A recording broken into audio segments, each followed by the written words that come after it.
બાપુ શું નામ આપનું? મારું નામ મોહન શ્રી નિર્મળાનંદ સરસ્વતી શ્રી નવહત્તા હનુમાનજી મંદિર બોટાદ. બાપુ, ગિરનારી આશ્રમ ભગવાન જગન્નાથજીનું મંદિર છે. ત્યાંથી દર વર્ષે ભગવાન જગન્નાથની રથયાત્રા નીકળે છે. આ વર્ષે પણ 27મી રથયાત્રાનું પ્રસ્થાન કેવા પ્રકારનો માહોલ હતો, કેટલો ઉત્સાહ? જય જગન્નાથ.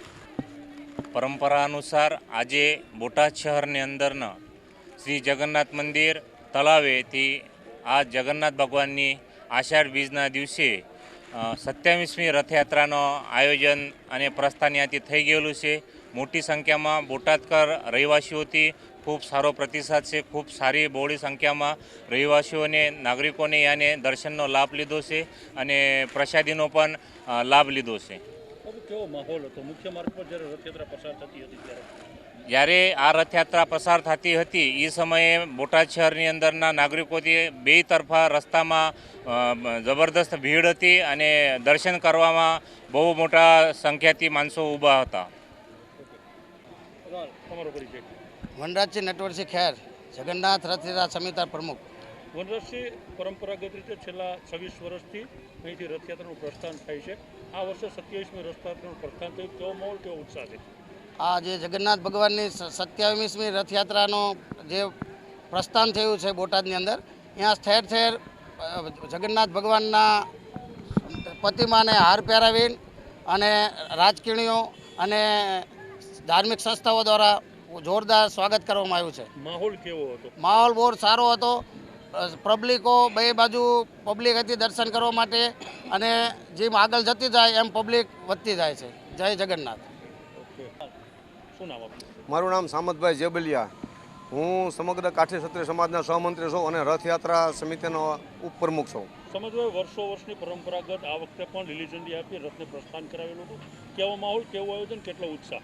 બહુ ઉત્સાહ, બહુ માહોલ અને પરંપરા રીતે અને અમારી જે પરંપરા જળવાઈ રહેશે તેમાં આ વખતે એની 27મી રથયાત્રા પણ મેં લીલી ઝંડી ફરકાવી અને સંતો મહંતો મહાનુભાવોની ઉપસ્થિતિમાં પ્રસ્થાન કરાવેલ. આ રથયાત્રા બોટાદના રાજમાર્ગો ઉપર ફરી તે ઠેક ઠેકાણે એનું સ્વાગત કરવામાં આવેલ. ઠેક ઠેકાણે એને ઠંડુ શરબત પુલારથી રથયાત્રાનું સંતો મહંતોનું જોરદાર સ્વાગત કરવામાં આવેલ છે અને પોલીસ પ્રશાસનનો પણ પૂરતો સહયોગ આમાં અમને મળેલ છે. જય જગન્નાથ, જય ગિરનારી. જય શ્રી રામ.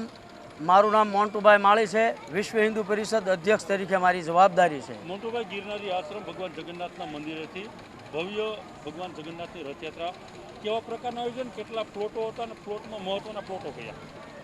ખાસ તો આજે અષાઢી બીજ, તમામ હિન્દુ ભાઈઓને અષાઢી બીજની મારી શુભકામના.